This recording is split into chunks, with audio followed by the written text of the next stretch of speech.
penting untuk vendor. So minggu ni anda punya sharing adalah mengenai payment. Sebab anda tengok dekat group ada beberapa orang vendor yang mengatakan payment dia tak masuk, payment tak dapat, orang lain semua dah dapat, dia punya payment masih pending 2 hingga 3 minggu. Okay, so macam ni Aina akan explain dengan korang apa yang korang perlu buat dan kenapa benda ni boleh terjadi. Okay, simple je sebenarnya.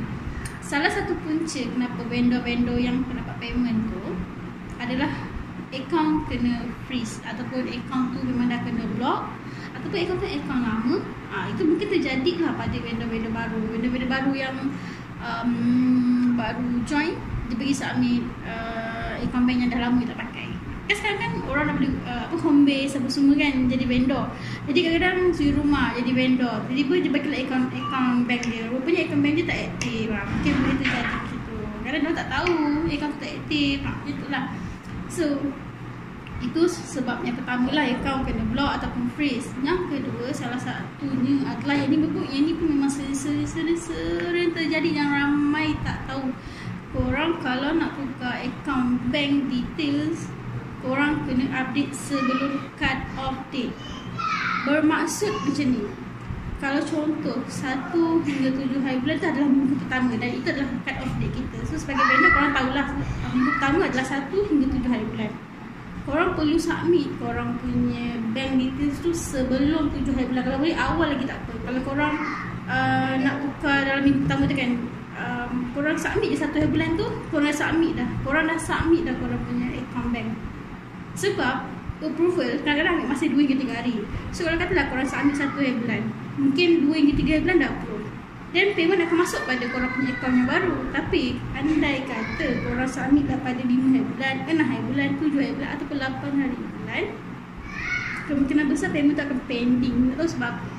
Sebab bila korang submit pada 8 hari bulan, payment yang week pertama tadi, minggu pertama tadi 1 hingga 7 hari bulan tu, dia akan update dekat akaun bank yang lama. Kalau akaun bank yang lama masih boleh guna, so korang still akan dapat payment lah pada bank lama. Dan next minggu yang kedua dia akan masuk pada akaun baru lah. Tapi anda kata akaun yang pertama yang korang tukar tu dah kena block, payment tak akan pending lah. Payment kat mana ni satu je. Kalau dia pending, dia tak akan reprocess kalau korang tak buat report. Itu masalah je. So korang kena make sure korang kena buat report kalau payment tak dapat. Maksudnya janganlah terus buat report, korang check lah invoice. Lepas tu check dulu kalau orang lain semua benda-benda dah dapat, dan korang tak dapat juga, dan baru korang buat report. So untuk yang pertukaran bank details ni, kebanyakan dia terjadi diorang tukar bank details tu selepas cut off date. So bila week yang sebelum tu, minggu yang sebelum tu payment tak masuk je lah.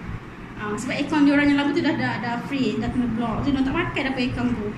So payment tu akan pending. So kalau korang tak buat report, memang takkan dapat. Memang takkan dapat payment tu. Jadi itu memang korang kena ingat sampai bila-bila lah. Kalau nak tukar bank details, kena make sure sebelum cut off date. Kalau boleh awal-awal. Hari pertama minggu tu yang korang tukar, hari tu lah korang tukar. Contoh 1 hingga 7 hari bulan, macam dah cakap week 1, minggu pertama. So 1 hari bulan tu korang submit dah bank baru, the bank details tu. So dia akan approve dalam masa 48 jam. Biasanya 48 jam, tapi biasa itu standard dia punya time frame lah. Tapi kita tak tahu, kemungkinan boleh kena reject. Kadang-kadang dokumen tak lengkap, dokumen tak tally ke apa ke, macam nama tak sama dengan bank punya ni, koalisi korang tak lengkap ke, tak clear ke. So memang korang takkan bank details tu takkan di-approve. So bila tak di-approve, payment korang akan masuk ke bank lama ataupun akan di-hold kalau bank lama tu tak, orang cakap dah tak boleh pakai lagi. So yang ni ramai sangat tak tahu. Lepas tu disalahkan Food Panda, double payment tak masuk, sedangkan dia punya akaun dah kena akaun lama je dah kena freeze. Dia tukar pula selepas cut off date. Dia tukar 8 hari bulan.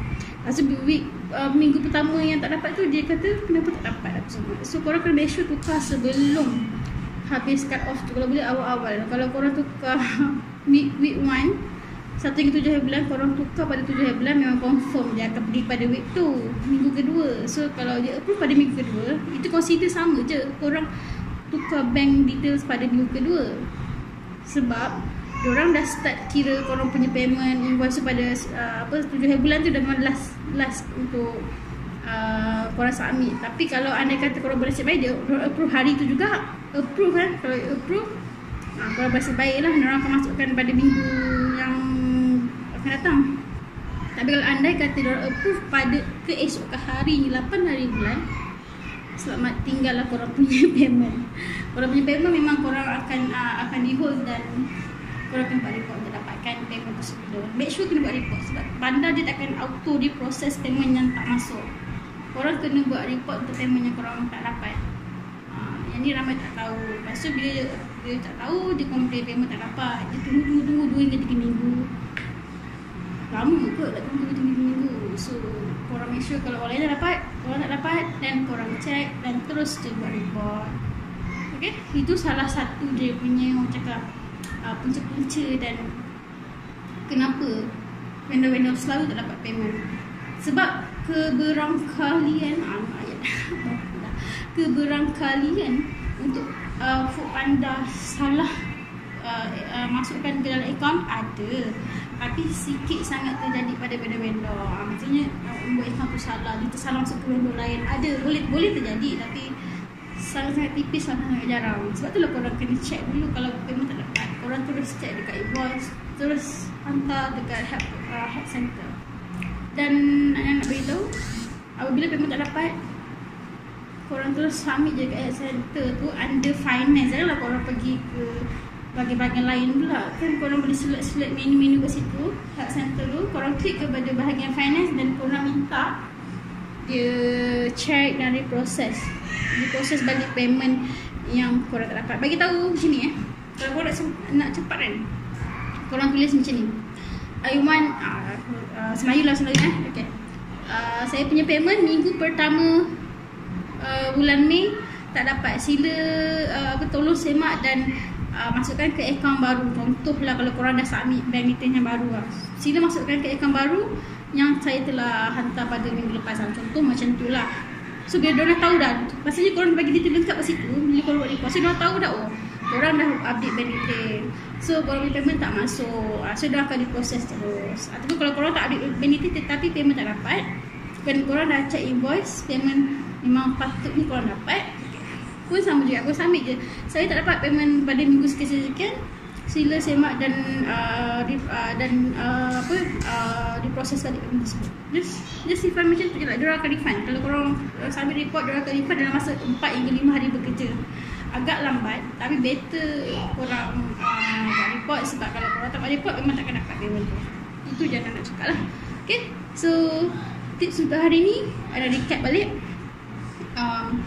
Punca-punca tak dapat payment adalah sebabkan akaun kena block, akaun freeze dan salah submit nombor akaun, tu boleh jadi. Tapi apa lagi yang selalunya terjadi adalah tukar bank details lepas cut off date.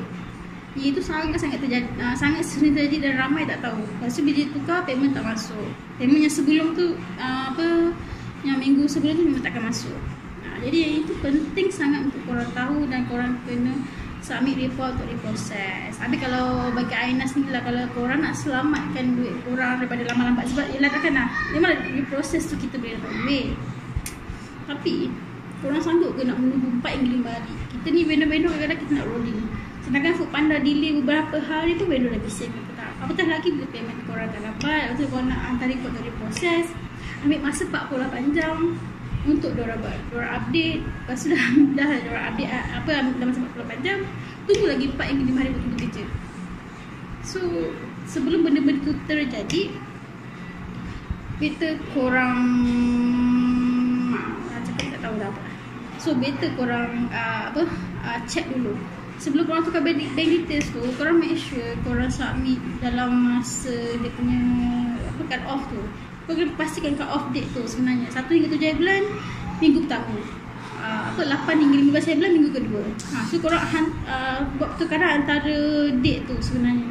Dan korang jangan expect bila korang tukar bank detail, payment yang sebelum ni akan masuk terus. Tak akan masuk, depends pada korang punya tarikh yang approval bank detail tersebut.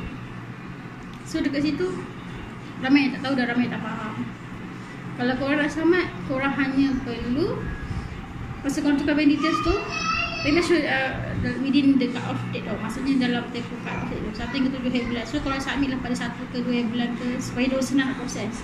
Lepas tu korang siap tulis sila diproses payment ini untuk payment minggu ini ke dalam akaun baru. Korang submit. So diorang akan tahulah. Ataupun kalau korang nak submit pada hari bulan pun sebenarnya boleh. Dan korang buatlah notes kat situ. Sila diproses minggu pertama. Contohlah korang submit 8 hari bulan. Dan minggu pertama tu ada 1 hingga 7 kan. Korang submit 8 hari bulan. Korang submit detail, bank details korang tu, dokumen apa semua. Dan korang letak notes dekat situ. Yang mengatakan sila reproses payment untuk minggu pertama dalam akaun baru. Buat macam tu. Notes tu penting. Minggu pertama sila masukkan ataupun sila reproses payment minggu pertama ataupun minggu keberapa lah yang korang tukar tu kan, yang korang rasa tak korang akan dapat. Korang minta dia reproses balik, masuk ke akaun baru. Kena buat notes macam tu. Sebab kalau korang tak buat, nanti korang takkan proses. Korang kena buat report lagi, dan untuk buat report lagi untuk dapatkan payment, dan menunggu lagi 4 hingga 5 hari bekerja tau. Kalau tak tahu memang tak dikira. So agak lambat. Korang nak menunggu korang punya payment, nak rolling balik kan. Okay. So Ana harap Ana punya info ni membantu, walaupun Ana punya bahasa macam tunggal langgang. Minta maaf. Ana harap korang faham apa yang Ana nak cuba sampaikan. Okay, so benda sangat penting sebab ramai tak tahu. Lepas tu salahkan pandang. Tak nak jadi macam tu. Ana nak tolong mana-mana orang dan vendor yang mana yang masih korang faham. Inilah yang korang perlu buat supaya korang punya payment tak ada masalah. Okay, so itu je guys. Kalau ada apa-apa lagi pertanyaan yang korang nak Ana share dengan korang tentang Foodpanda ataupun tentang benda lain, just sharing dekat bawah. Just sharing dekat bawah, komen. Nanti Ana akan buat video baru. Okay guys, itu je untuk kali ni. Kalau ada apa-apa cadangan, pandangan dan komen, jangan lupa komen kat bawah kan. Jangan lupa subscribe. Okay, bye.